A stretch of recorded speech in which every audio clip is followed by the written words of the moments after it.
that his feet do leave the mud. The screeching sound of horror disappears. And when he turns to look behind, nothing but an empty field he sees. The first trial is complete. Rings out a voice, and Bert turns round to see the beast's black eyes. The second lies in wait, should you proceed. But know that further horrors lurk ahead. Bert looks down at his hands to see him shake as hot adrenaline heads through his veins. He catches breath and clenches weary fists and forward steps, a steel within his heart. Along this path, a chamber you shall find, wherein resides a strange and vivid beast. Its riddle you must solve, but be sure to answer quick and answer true, for in its breath a poison lies, enough to send men mad, and even worse. With those words, the creature holds his gaze, then turns and shuffles into the dark once more. Bert grits his yellow teeth and presses on. The dim and pitted path shows him the way. Before too long, the tunnel walls constrict, and Bert is forced to crawl that he may pass. He feels the solid clay beneath his hands, the crumbling earth that scrapes atop his head. The roots of trees long dead reach down to stroke his back, as if to see if he is real. He drudges through these bowels of the earth, till up ahead he spies a yellow glow, and out he's poured into a hollow room, where there ahead his breeder lies and waits. The demon's shape is hard to tell at first, as its body seems to almost rise up from a mist. A cloudy mustard hue is formed up thick, and at the top a hard and fearsome face, which shakes Bert's nerve in cold and desperate fear. Two empty eyes stare deep into his soul, like darkened portholes of a sunken ship, and long and slender beak that stretches out like horse's muzzle, but hard and sharp. And through this trunk the wheezing sound of breath doth scrape, like gravel poured upon a grate. You wish to pass. The specter hisses softly, and as he does, Bert sees his breath expelled, a dense mist that sits heavier than air, which falls toward him, sure and silent. Bert looks down to his boots and notices the ground is slick with oily residue. He feels his skin begin to prick and burn, a sickness rising in his stomach. His eyes begin to itch and sting and swell. His throat feels raw, like stripped of all its flesh. If riddle you can solve, you may proceed. But should you fail, your grave be where you fall. And then the monster rose to its full height, and heaved its question from its poisoned lungs. What thing can sate a warlord's appetite, or soothe the battle-widow's broken heart? What can bring back the sons and daughters lost, or make the shed of blood seem justified? Bert feels the breath surround him like a fog, his skin alight like fire, blistered and cracked. The metallic taste of blood crawls in his mouth, and ground feels like he's ripped from underneath. He fixes on the words that sting his mind. He pictures leaders mongering their wars, the weeping wives when telegrams received, and parents losing that they held most dear. He searches through all the reasons he might find for ends to justify these hateful means. And in that moment, he recalls his wife, an unborn baby cruelly ripped away. He looks into the creature's deadened eyes, his hanging face like devil sick of sin. And suddenly, the answer rings out clearly. And with his final ounce of breath, he rasps, "No thing can sate a warlord's appetite, or soothe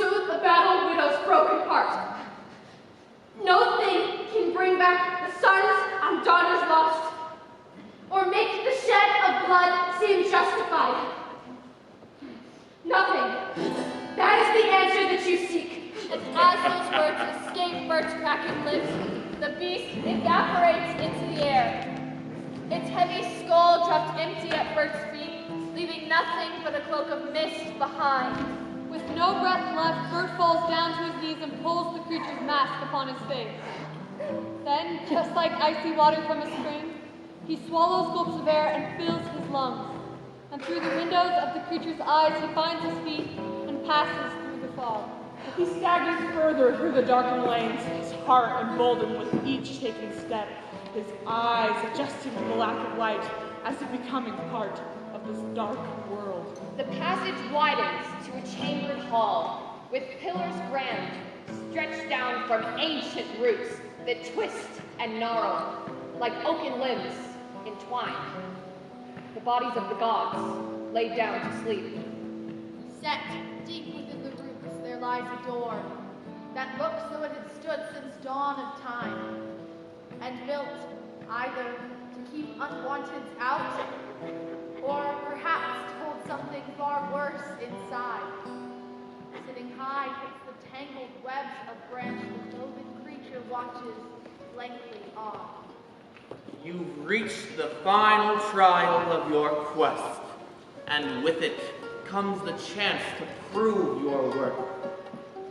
Beyond this door, a guardian awaits, who holds within the key to set you free. This demon you must conquer, or else be trapped in dark forevermore. And as he speaks, the cumbrous door unlocks, and with the hoary creak of ancient wood, it open creeps upon its hinge, revealing forth the path for Bert to take. Bert summons all the stocks retained, and presses forth once more upon his quest. And with leaden foot he trudges through the gloom to hear the heavy door slam hard behind and trap him with whatever lay within. A few more careful steps he takes inside, and as his eyes adjust to the dim light, he recognizes that in which he stands, and deep remembered fears grab swift a hold.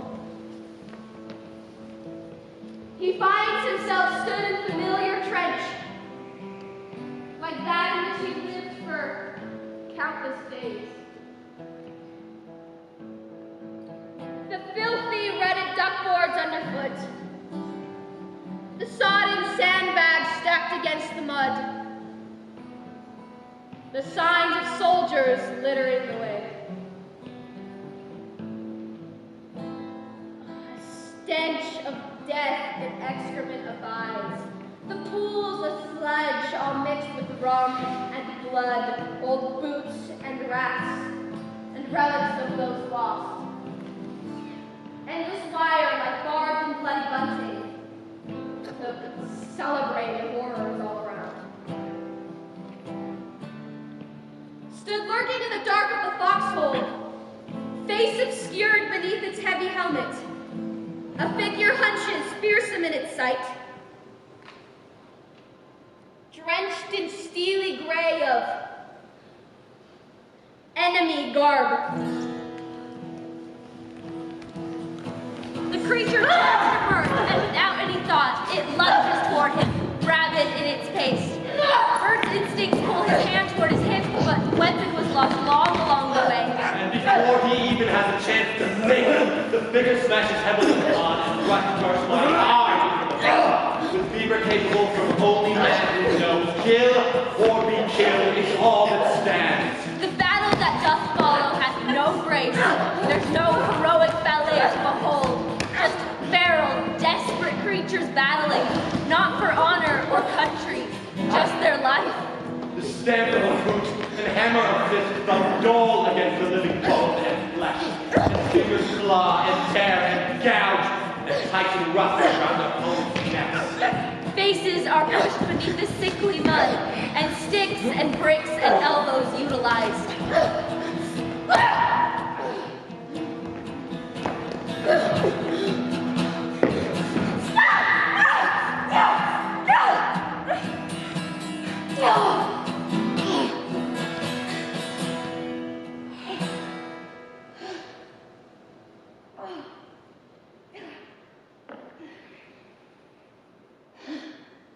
until finally, one man's will outlives his foe, and yet another light is doused with woe. Bert's heart beats fast, his breath returns in waves. The blood that's on his hands is not his own. There is no pride to take, nor victory. Just grudging continuity of breath. He looks to where his fierce opponent lies, the evil brute his king taught him to hate. And reaching down, he pulls the helmet from his head to see the fearsome face that lies beneath. But in the visage staring back at him, the features that he sees are of his own. The youth that he once was lays at his feet. The fickle flame of life now fading fast.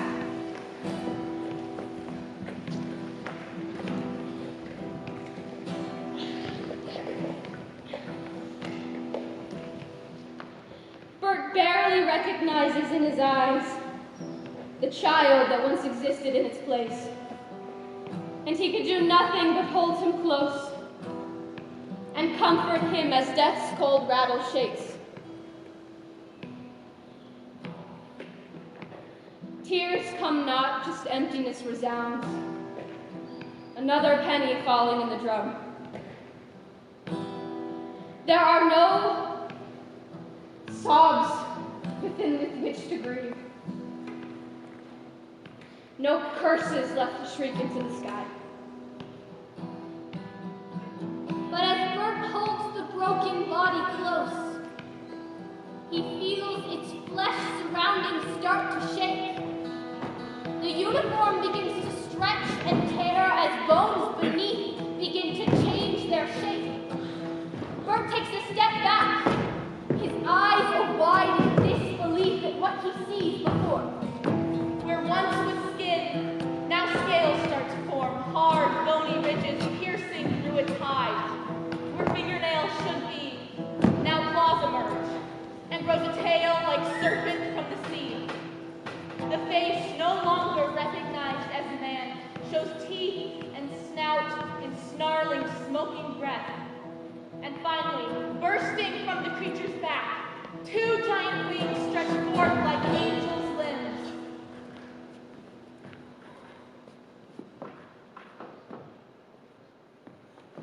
The dragon turns to fix Bert with a stare, and like volcanoes spits forth floods of fire. With a roar that shakes the ground below, it flaps its mighty wings, bursts forth in the heavens far above. Bert stands below the newly opened hole and feels a light shine down upon his face. He feels grip upon his arm and sound of creatures from another time. Is that you, Bert? Cries down a familiar voice. Where to get you out? Just take my hand. But we have to hurry, because this hole won't last.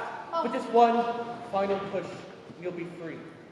A hope stirs in Bert's soul he thought was lost, and suddenly the urge to live burns bright. But as he tries to start his sweet ascent, a noise rings faintly from the dark below. He turns his head and strains his ears to hear, and sure enough, there comes a baby's cry. He lets go of the Savior's hand and turns and disappears back into the gloom. Back! That was a cry that issues from above. The tunnel's closing. There's no time to spare. But Bert ignores the warnings in his ears and runs towards the infant sleeping whale. He finds a collapsed little being with a body trapped and bleeding underneath. My son! He cries as tears sprint at his eyes, and with every ounce of strength he owns, he grips the wood and lifts with all of his worth. And there below lies Collins, still alive. He grabs the boy and drags him through the mud, whilst praying that he will not be too late. Until up ahead he spies a divine light and hears voices calling through the breach. The tunnel's closing. There's no time to spare. Dirt's collapsing even as we speak. Bert takes Collins tightly in his arms and lifts his dear friend high above his head to pass him into the waiting arms above and see him disappear into the light. The men pull Collins up into the waiting arms as tunnels fall and crumble. As the boy emerges from the hole, the earth gives birth to yet another son. Yet, as it is wont, with life must follow death, and Bert is swallowed by the dark anew. He sits below in blackness once again, and feels the stale air around him start to thin. He shuts his eyes and leans against the mud, his body weak. His breath begins to slow, and as he, weary, submits to the end, a gentle smile flickers across his face. The final trial is complete. Calls out a voice. And out from the dark steps his unearthly guide. You've shown the strength of heart which you possess, and proven that you are worthy for that which you seek. You alone paid the price that was asked of you. Now, time has come for you to claim your prize. The creature nods, then turns upon its heel, and with one final look, He disappears. Then, from the black, a glow begins to swell as figure dressed in white starts to emerge. Bert rubs his salty eyes and takes a breath, as with each step the angel grows more clear, till soon, before him stands his darling wife, and in her arms a beautiful babe doth sleep. She puts her hand upon Bert's trembling cheek, and whispers tender words into his ear. Bert looks down at the infant in her arms, and feels his heart begin to swell deep within his chest. Then, with one perfect kiss,